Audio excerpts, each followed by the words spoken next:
नमस्कार प्रेक्षकांनो, मुरंबा मालिकेच्या आजच्या भागामध्ये आपण पाहणार आहोत की इरावती आता तिच्या कवड्याच्या खेळात आता बेडवरती कवड्या टाकून आता मोठमोठाले मंत्र म्हणत असते. तर तेवढ्यात पळत पळत माही तिथे येते आणि माही आता इरावतीकडे बघते आणि डोक्याला हात लावत आता माई म्हणते की इरा, तू हे जे काही करते ना ते ताबडतोब थांबव आणि मी काय म्हणते ते ऐक. इरावतीचे लक्ष मात्र सगळे काही ते मंत्र म्हणण्यात असतात. तर तेवढ्यात पुन्हा आता माही मोठ्याने ओरडते की अगं इरा, जर तू आत्ता माझ्याकडे लक्ष दिलं नाही ना तर आपल्यावरती कटोरं घ्यायची वेळ येईल. आणि ते ऐकताच आता मोठ्याने माही ओरडताच इरा म्हणते की काय झालं, एवढं मोठ्याने कशाला ओरडते. तेव्हा आता माई म्हणते की ऐक ना अगं इरा, मी आता रमाला सांगितलं आहे अक्षयसोबत हॉस्पिटलमध्ये जायचं, पण जर मी इथे थांबली तर घरच्यांना माझ्यावर संशय येईल ना. तेव्हा ते ऐकून आता इरावती म्हणते की मग तू गेस्ट रूममध्ये थांब. ते ऐकताच आता माई म्हणते नाही, मी नाही थांबणार गेस्ट रूममध्ये. तेव्हा आता इरावती म्हणते की तू जर गेस्ट रूममध्ये थांबणार नाही ना तर उगाचच अक्षयला तुझ्यावरती संशय येईन, कळतंय का तुला काही माही. आणि त्यानंतर आता इरावती म्हणते की तुला कळत कसं नाही, तूच रमा आहे हे आता प्रूव्ह करण्याची वेळ आहे. ते ऐकताच आता माई म्हणते की जाते मी गेस्ट रूममध्ये. आणि माही आता गेस्ट रूममध्ये निघून जाते. आणि इकडे आता इरावती विचार करत म्हणते की मुकादम कुटुंबाचं आता नाश करण्याचं एकमेव ध्येय आता माझ्यासमोर आहे. इकडे आता अक्षय त्याच्या कारजवळ आलेला असतो आणि त्यानंतर आता तेवढ्यात खरी रमा ही अक्षयसमोर येते. आणि खऱ्या रमाला बघताच आता अक्षय खुश होतो आणि म्हणतो की तू 2 वेण्या कधी घातल्या. आणि लगेच आता रमा म्हणते हीच तर जादू आहे ना. आणि आता अक्षय म्हणतो की रमा तब्येत बरी आहे ना. तेव्हा आता रमा म्हणते की आपले आईवडील बरोबर असताना बाळाला काय त्रास. आणि पटकन आता अक्षय रमाला गाडीत बसण्यासाठी सांगतो. आणि इकडे आता अक्षय हा रमाला घेऊन हॉस्पिटलमध्ये येताच आता डॉक्टर हे रमाला तपासतात. आणि रमाला तपासल्यानंतर आता डॉक्टर रमाला म्हणतात की तुमचा प्रोग्रेस आणि बाळाची डेव्हलपमेंट अगदी छान आहे. आणि फक्त मी तुम्हाला एक प्रश्न विचारते, तुम्ही काही काळजीत आहात का, टेन्शनमध्ये आहात का, कारण तुमचं हे टेन्शन बाळासाठी खूप काळजीचं ठरू शकतं. तेव्हा आता रमा डॉक्टरला म्हणते की मी नाही घेत कसलं टेन्शन. अक्षय म्हणतो की आणि आम्ही त्याला ना टेन्शनचं काही कामही देत नाही आणि तिला किचनमध्ये सुद्धा जायचं सांगत नाही आहे. तेव्हा टेन्शन घेण्याचा काही प्रश्नच मनात येत नाही. आणि त्यानंतर आता अक्षय म्हणतो की फक्त मला एक विचारायचं की तिच्यामध्ये जे युज्युअल आता सिम्पटम्स दिसतात ना, ते सिम्पटम्स म्हणजे उलट्या, मळमळणे हे काही दिसत नाही. तर तेवढ्यात रमा म्हणते की तसं काहीच नाही आहे आणि रमाला उलटी होऊ लागते. पटकन आता डॉक्टर हे रमाला बाथरूम दाखवतात आणि रमा निघून जाते. आणि त्यानंतर आता रमा निघून जातात डॉक्टर अक्षयला म्हणतात की खरं तर त्या तुमच्यापासून लपवतात, त्या घरामध्ये ना खूप काम करताना दिसत आहेत मला. डॉक्टर म्हणतात की जरी त्या त्यांच्या चेहऱ्यावरून दाखवत असल्या ना तरी त्या आतून खूप थकलेल्या आहेत आणि मला वाटतंय की त्या त्यांची काळजी व्यवस्थित घेत नाही आहेत. अक्षयला आता धक्का बसतो आणि डॉक्टर म्हणतात की तेव्हा यांची काळजी ना तुम्ही घ्या, कारण याचा परिणाम डायरेक्टली डिलिव्हरीवर होऊ शकतो असे डॉक्टर आता अक्षयला मोठा सल्ला देतात. आणि अक्षय आता मानेने डॉक्टरला होकार देतो आणि रमाला कारमध्ये घेऊन पुन्हा आता अक्षय मुकदमाच्या घरासमोर येतो आणि पटकन कारचा दरवाजा उघडून आता रमाला हात देत अक्षय रमाला कारमधून बाहेर येण्यास सांगतो. आणि तेवढ्यात आता रमा खाली उतरल्यानंतर अक्षय रमाकडे बघतो आणि म्हणतो की रमा, अगं तुला कळत नाही आहे का, तू असं का वागतेस. मी तुला एवढे पंजाबी ड्रेस आणून दिले तरी तू साडी का घालतेस आणि साडीमध्ये जर काही अवघडल्यासारखं झालं तर काय करशील. आणि त्यानंतर अक्षय रमाला समजावतो आणि म्हणतो की रमा, मला माहिती आहे तुला साडी आवडते, पण काही महिने ना तरी तू पंजाबी ड्रेस घाल, तुझ्यासाठी ते चांगलं आहे. आणि लगेच आता रमा म्हणते की माहिती आहे मला. आणि अक्षय आता रमाचे दोन्ही हात धरतो आणि अक्षय आता रमाचे दोन्ही हात धरता अक्षयने अक्षय रमाचे दोन्ही हात बघतो तर रमाचे हात काळे पडलेले असतात. ते बघता क्षणी आता अक्षय रमाला म्हणतो की रमा, काय गं हे तुझे हे हात काळे कसे पडले. आणि त्यानंतर हात मागे घेत रमा म्हणते की काही नाही. तेव्हा आता अक्षय म्हणतो काय झालं रमा, यापुढे आपल्या आयुष्यात फक्त आनंदच आनंद राहणार आहे, काय झालं मला ते सांग ना तू. आणि इकडे आता रमा म्हणते की प्रत्येक वेळेस तुम्हाला सांगायची गरज का पडते, मी तुम्हाला ऑलरेडी सांगितलं आहे, आता मी पुन्हा नाही सांगणार. तर अक्षय आता रमाकडे बघतो आणि तेवढ्यात आता रमा ही आतमध्ये जाऊ लागते तर अक्षय रमाला रमा हाक मारून थांबवतो. रमा आता अक्षयकडे बघता क्षणी अक्षय म्हणतो की रमा औषधं आणायची राहिली, मी जरा औषधं घेऊन येतो. तर रमा मान हलवते आणि तशीच पुढे आतमध्ये जाऊ लागते. तर अक्षय आता रमाकडे बघतो आणि अक्षयला आता रमाचा संशय येतो. आणि त्यानंतर आता रमा ही विचार करत म्हणते की मी माझ्या बाळाला काहीच कमी पडू देणार नाही. आणि इकडे आता पटकन अक्षय हा बाहेर जाता क्षणी इरावती आता पळत पळत आता गेस्टरूममध्ये जाते आणि माईला म्हणते की अगं अक्षय आलाय आणि जा तू पटकन. आणि लगेच आता माही म्हणते की जाते आणि पळतच माही जाऊ लागते. तर तेवढ्यात आता इरावती म्हणते की असं काय पळते, पोटाला हात लाव. तर माही आता पोटाला हात लावते आणि हळूहळू जाऊ लागते. आणि त्यानंतर आता इकडे रमा ही गेस्टरूममध्ये येते आणि पटकन आता रमा ही गेस्टरूममध्ये येताच इरावती रमाकडे बघते आणि म्हणते काय झालं, एवढं तोंड का पाडून आलीस आणि बाळ तर बरं आहे ना. तर इरावती म्हणते की हे बघ मला ना बाळ सुदृढ पाहिजे बरं का. तेव्हा आता रमा म्हणते की तुम्ही काही काळजी करू नका, मी आई आहे बाळाची आणि माझ्या बाळाची मी काळजी घेईल आणि ते बाळ माझं आहे तेव्हा ते चांगलंच असणार. आणि त्यानंतर आता रमा म्हणते की पण बाळ जर तुम्हाला सुदृढ अवस्थेत चांगलं हवं असेल ना तर मात्र तुम्ही माझी काळजी घ्यायला हवी. आणि पटकन अक्षयने माहीसाठी जे ड्रेस आणलेत ना ते ड्रेस मला पटकन आणून द्या असे आता रमा ही इरावतीला बोलते. रमा म्हणते की कारण खरोखरची प्रेग्नंट मी आहे, ती माही नाही आहे. तर इरावती आता रमाकडे बघते आणि त्यानंतर आता रमा म्हणते कळलं का, त्याची जास्त गरज मला आहे कारण मी खरी प्रेग्नंट आहे. आणि त्यानंतर आता रमा ही सोफ्यावर बसते आणि इरावतीला म्हणते की पाणी द्या. तेव्हा आता लगेच आता इरावती म्हणते घे आणि पटकन रमा म्हणते काय. तर इरावती पटकन आता रमाला पाणी देते. आणि त्यानंतर आता इरावती म्हणते हे घे पाणी, पैशासाठी अक्षयबरोबर लग्न करायला निघालीस आणि पैशासाठी बाळसुद्धा विकायला निघालीस. आणि तेवढ्यात आता रमा पाणी पिते आणि पाण्याचा तो ग्लास पुन्हा इरावतीकडे देऊ लागते.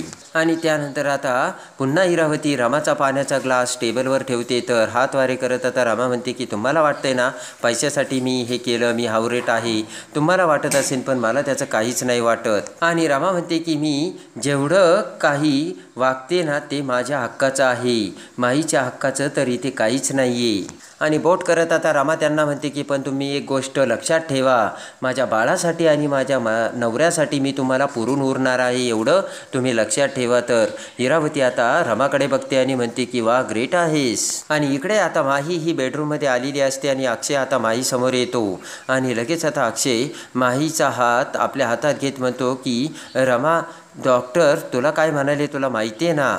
आणि त्यानंतर आता अक्षय म्हणतो की रमा घरी आल्यानंतर डॉक्टरकडून तुझं तेज का कमी झालं आणि तू म्हणतेस ना ते बरोबर आहे, आपलं बाळ ना खट्याळ असणार, आई बाबा केव्हा बाहेर गेले, आई बाबा केव्हा घरी आली हे त्याला कळत असणार. आणि त्यानंतर आता अक्षय त्याने आणलेली गोळी आता माहीला देतो आणि म्हणतो की माही पटकन आता गोळी खा. तर तेवढ्यात आता माही म्हणते पाणी. तर अक्षय पाणी आणायला उठतो आणि तेवढ्यात माही ती गोळी पाठीमागच्या टेबलवर टाकते आणि पटकन आता गोळी गेल्याचं नाटक करत आता माही पाणी पिते. आणि त्यानंतर आता माही म्हणते की घेतली आता गोळी, झाली ना तुमची इच्छा पूर्ण. आणि त्यानंतर आता अक्षय माहीला म्हणतो की रमा हात दाखव. तर माही आता अक्षयकडे बघते. अक्षय म्हणतो की असं का बघतेस, मी तुला हात दाखवायचा सांगितलाय रमा. आणि त्यानंतर आता माही ही अक्षयला हात दाखवते आणि अक्षयने आता माहीचे हात बघताच आता माहीचे हात पांढरे शुभ्र असतात आणि अक्षयला ते हात बघून मोठा धक्का बसतो. अक्षय आता माहीकडे बघतो आणि म्हणतो की अगं रमा काय हे. आणि त्याच वेळेस आता माहीसुद्धा अक्षयकडे बघते. इकडे आता पुन्हा इरावती ही दरवाजा उघडून गेस्टरूममध्ये रमाकडे आलेली असते आणि लगेच आता इरावती म्हणते काय गं रमा स्वतःला तू जास्त शहाणी समजतेस का. तेव्हा आता रमाने इरावतीला म्हटलेली असते की तुमच्यासारखी माणसे आयुष्यात असताना स्वतःला कशाला शहाणी समजेल मी. इरावती म्हणते की स्वतः बदाम खायचं आणि दुसऱ्याला आता शहाणं समजायचं. आणि लगेच आता इरावती म्हणते की ती स्वतःला खूप स्मार्ट समजतेस का. इरावती म्हणते की त्या पिक्चर बघू बघू तुझा डोक्यावरती परिणाम झाला आहे आणि तुला काय वाटलं मी तुझ्या खेळामध्ये फसणार नाही आहे, बुद्धिबळाच्या खेळात ना मीच जिंकणार आहे एवढं तू लक्षात ठेव. आणि तुझ्या जागी जर मी असते ना तर तुला गेममधून कधीच आऊट करून टाकलं असतं असं इरावती बोलते. आणि लगेच आता इरावती म्हणते की तुझ्या या कष्टाचे परिणाम माझ्यावरती काही होणार नाही आणि तुला वाटत असेल की तुझ्या ह्या कष्टामुळे बाहेर ते दिसेल, पण मी तुझे हे जे कष्ट आहे ना ते बाहेरसुद्धा दिसू देणार नाही, त्याची तू काळजी करू नको रामा, असे इरावती रामाला समजावते. आणि रामा म्हणते की तुम्ही त्याचा एवढा विचार करू नका हो, कष्ट तर मला माझ्या पाठीवरच पुंजलेत, लहानपणापासूनच मला कष्ट करायची सवय आहे आणि मी ना असं प्रदर्शन वगैरे काही नाही करत. रमा म्हणते की कारण मला माहिती आहे कष्ट केल्याशिवाय माझ्या आयुष्यात मला काहीच मिळणार नाही आहे, तेव्हा माझ्यासमोर जे कष्ट करण्याचं काम आहे ना ते मी करतच राहणार. आणि एक गोष्ट लक्षात ठेवा आत्याबाई, सत्य हे किती जरी झाकण्याचा प्रयत्न केला तरी एक ना एक दिवस ते मान ताट करून बाहेर येतच. तेव्हा इरावती म्हणते की अरे वा, बोलायला तर बरीच हुशार आणि सुगरण आहे, पण तुझे हे बोलण्याचा काहीच उपयोग होणार नाही, एवढं तू लक्षात ठेव. आणि त्यानंतर ते ऐकताच आता इरावती टाळ्या वाजवतात आणि म्हणते की अरे वा, व्हेरी नाईस. आणि तेवढ्यात आता रमा तिचे हात दाखवत आता इरावतीला म्हणते की तुम्हाला अजून एक कमालीची गोष्ट सांगते, हे हात बघितलेत ना कष्ट करून कसे काळे झालेत, आणि हेच हात आज त्यांनी बघितले. ते ऐकताच आता इरावतीला धक्का बसतो आणि रमा म्हणते की हे व्रण माहीच्या हातावरती नाही आहेत, तेव्हा अशा छोट्या छोट्या गोष्टी आता यांचे देखील पुरावे होतात, एवढं तुम्ही लक्षात ठेवा. तर इरावतीला धक्का बसतो. आणि त्यानंतर आता इरावती म्हणते की अरे बापरे. तेव्हा रमा म्हणते की जा पळा पळा, सांगा त्या माईला माहिती नाही आहे, अक्षयने जर बघितले ना तर प्रॉब्लेम होईल. आणि इरावती जाऊ लागते. तर रमा म्हणते जा पळा आणि दरवाजा बंद करून घ्या. आणि पटकन इरावती आता बेडरूममध्ये माहीकडे आलेली असते आणि मोबाईलमध्ये त्या हाताचा फोटो आता इरावती माहीला दाखवते आणि म्हणते की त्या रमाच्या हातावरती ना हे असे काळे व्रण आहेत आणि मी तुला ना तू काही काळजी करू नकोस, मेकअपमध्ये ते करून देईल, असे इरावती आता माहीला सांगते. आणि लगेच आता इरावती म्हणते की मग अक्षय तुझे ते हात बघेल आणि त्याने औषध लावलं ना मग ते जातील. आणि रमा म्हणजे माही म्हणते की ते ना असे औषधाने नाही जाणार मेकअप केल्यानंतर. तर इरावती म्हणते की आता काय करायचं मग. माही म्हणते की मला नाही माहिती काय करायचं, तूच आता मला सांग काय करायचं ते. आणि त्यानंतर आता इरावती माहीला एक आयडिया देते आणि दोरी लावलेलं वेट आता माहीला इरावती उचलायला लावते आणि म्हणते की या दोरीचे व्रण तुझ्या हातावरती पडले पाहिजे. आणि लगेच आता माही ही मोठ्या प्रयत्नानिशी ते सगळं करत असते. तर आता इरावती म्हणते की राहू दे, काय करतेस तू. आणि तेवढ्यात आता रमा म्हणते की अक्षय माझ्या हातातून निघून जाईल तेव्हा त्यापेक्षा हे केलेलं मला परवडेल. आणि आता माही पुन्हा ते दोरीचे वेट आपल्या हाताने वर खाली उचलू लागते आणि त्यामुळे आता माहीच्या हातावर देखील ते दोरी उचलू आता व्रण पडलेले असतात. आणि अक्षयने तेच व्रण आता माहीच्या हातावर बघितलेलं असतं. आणि त्यानंतर अक्षय म्हणतो काय ग माई, कसले हे व्रण आहेत आणि काय करतेस तू, काय लपवतेस. तेव्हा आता माई म्हणते काही नाही, त्या बॅग जो उचलल्या होत्या ना त्याचे व्रण आहेत. तर अक्षय म्हणतो काय ग, अगं रमा कशाला त्या बॅग उचलायच्यात आणि आता तू काहीच काम करायचं नाहीस आणि या अशा अवस्थेत तुला जड सामान का उचलायचं असतं काय माहिती. रमा तुझं काय चाललंय असे आता अक्षय माहीला म्हणतो की माहीला म्हणतो की काय लपवतेस तू माझ्यापासून. तेव्हा माही म्हणते की मी कशाला तुमच्यापासून काय लपवू. आणि इकडे आता माही अक्षयला म्हणते की नुसता बसू मला कंटाळा येतो, तुम्ही का मला काम करायला सांगत नाही आहेत आणि मला ना असं बसू उदास वाटतं आणि खूप कंटाळा येतो आणि म्हणून मी काम करते, असे आता माही अक्षयला समजावते. माही म्हणते की म्हणून मी 1-2 कामं केली तर असं झालं. अक्षय म्हणतो की अगं पण तुला काम का करायचं आहे. अक्षय म्हणतो की मला एक कळत नाही, तुम्हा बायकांना ना हे असं काम करायचं का असतं. आणि इकडे आता अक्षय माहीला समजावू लागतो. अक्षय आता माहीला म्हणतो की तुम्हा बायकांना ना सगळी कामं का करायची असतात तेच काही कळत नाही. नवऱ्याचा डबा दे, स्वयंपाक कर, भांडी धू आणि हे सगळं झाल्यानंतर पुन्हा नवऱ्याला त्याच्या कामाची आठवण करून द्यायची, हे सगळं का करायचं असतं काय माहिती. आणि आता अक्षय माहीला म्हणतो की आराम करायची सवय लावून घे आता. तर आता माही म्हणते हो करते. तर लगेच गोळ्याचा बॉक्स घेऊन अक्षय आता बाजूला जातो. आणि इकडे आता साईची आई आणि साई दोघेजणही घरामध्ये बसलेले असतात. आणि तेवढ्यात आता साईच्या आईला रमाची आठवण येते आणि लगेच आता साईची आई म्हणते की अरे पोट्ट्या, रमाला ना आता 4 महिने झाले असतील नाही का आणि रमाचं पोटसुद्धा आलं असेल तर आता रमाचं काही कळलं का? तर आता साई म्हणतो नाही ना, त्यांनी अजून फोनही केला नाही. तर तेवढ्यात रमाचा साईला फोन येतो आणि रमाचा फोन येता क्षणी साई खुश होत म्हणतो, हे बघा आला रमाचा फोन. आणि फोन उचलत आता साई म्हणतो की बोला रमा. तर आता रमा म्हणते की साई मला ना काहीच करता येत नाही आणि रमा म्हणते की मला ना काही कळतही नाही. म्हणजे मी गॅसजवळ जरी गेले ना तरी मला त्या वासाने मळमळ होती. आणि त्यानंतर आता साई म्हणतो की तुम्ही एक काम करा ना, तुमच्या मदतीला ना तिथे एक कामवाली बघा, म्हणजे तुम्हाला देखील आराम मिळेल आणि मग तुम्हाला असा त्रासही होणार नाही. आता रमा म्हणते की पण कामाला कोणाला ठेवणार ना, आणि अशा वेळेस कोण येणार? आणि तेवढ्यात फोन आपल्या हातात घेत आता साईची आई म्हणते की ए पोट्टे, अगं कामाला कोणाला लावणार? म्हणजे तिकडे ती इरावती आहे ना, ती इरावती, ती माही, त्यांना लाव की कामाला. आणि लगेच आता साईची आई म्हणते की त्या माहीचा ना जर तुला एवढा पुळका येत असेल ना तर मग आम्हाला कशाला सांगतेस, आणि त्यांना लाव की कामाला. ते ऐकताच आता रमा म्हणते की मला त्या माहीचा काही पुळका वगैरे येत नाही आणि बघा आता मी त्यांना कशी कामाला लावते. तर साईची आई खुश होते आणि म्हणते की बाप्पा आता कशी बोलली, शाब्बास, लाव त्यांना कामाला. आणि इकडे आता साईची आई म्हणते की चांगला घाम गाळायला लाव त्यांना आणि घे त्यांच्याकडून काम करून. तर आता लगेच रमा म्हणते की काकू हो, आता मी त्यांनाच कामाला लावते आणि आता यांना विचारून मी त्यांच्याकडे बघतेच, असे रमा साईच्या आईला बोलते. तर आता साई म्हणतो की काळजी घ्या रमा तुम्ही, आणि पटकन आता रमा फोन ठेवते. आणि त्यानंतर आता दुसऱ्या दिवशी सकाळी पंजाबी ड्रेस घालून रमा आता चहासोबत आता ब्रेड खात असताना इरावती आता तिथे येते. आणि इरावती दरवाजा उघडून तिथे येताच आता रमाकडे बघते आणि म्हणते की तू काय डोक्यावर पडलीस का?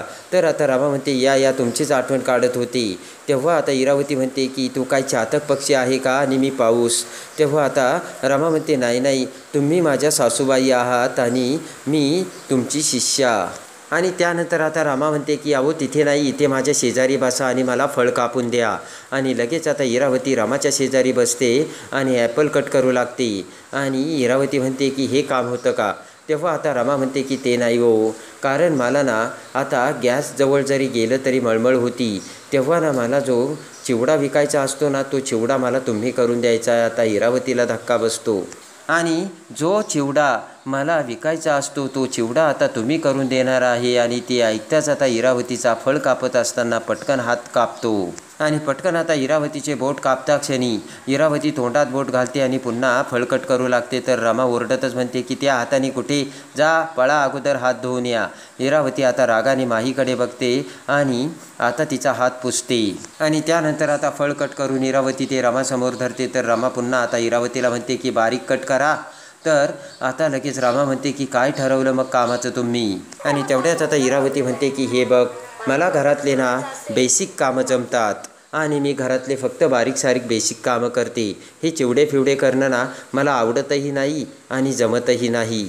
आणि त्यानंतर आता रमा म्हणते की मग ठीक आहे, बाकीचे कामं मलाच करावं लागणार. आणि रमा उठू लागते. तर आता इरावती रमाला थांबवते आणि म्हणते थांब, सांग काय काम करायचं. लगेच रमा आ करते आणि आता इरावती रमाच्या तोंडात फळ कापून घालते. त्यानंतर आता रमा म्हणते की मला वाटतंय तुम्हाला एकट्याला हे कामं नाही जमणार, तुम्ही माईलासुद्धा इकडे घेऊन या.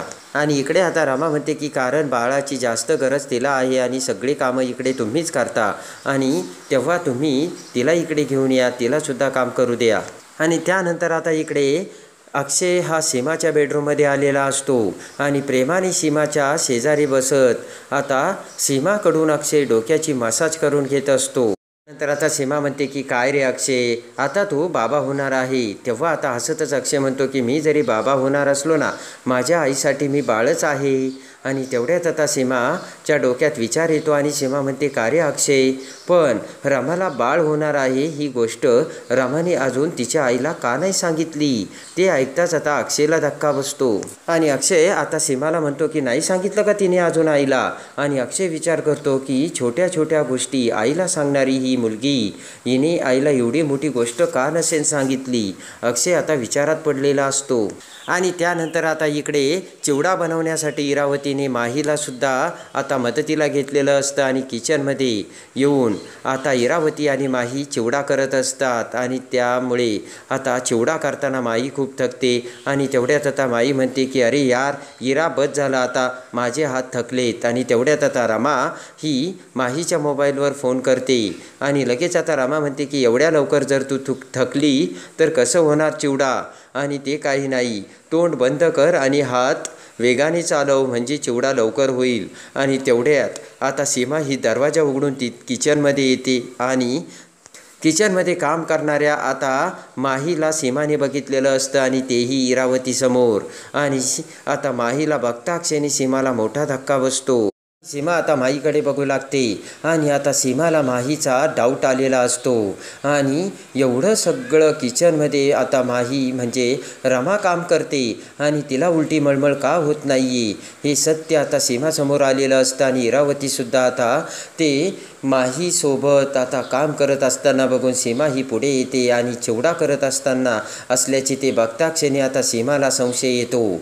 आणि ही माही तर नसेल ना असा संशय आता सीमाला आलेला असतो. आणि आता सीमा दुधाचे दूध आणि पाण्याचे पाणी करून आता ही आपल्या घरात राहणारी माही असल्याचे कसे अक्षय समोर आणते हे बघण्यासाठी आणि मुरंबा मालिकेच्या डेली अपडेटसाठी बेल नोटिफिकेशनवर क्लिक करून आपल्या चॅनलला लाईक करा, सबस्क्राईब करा.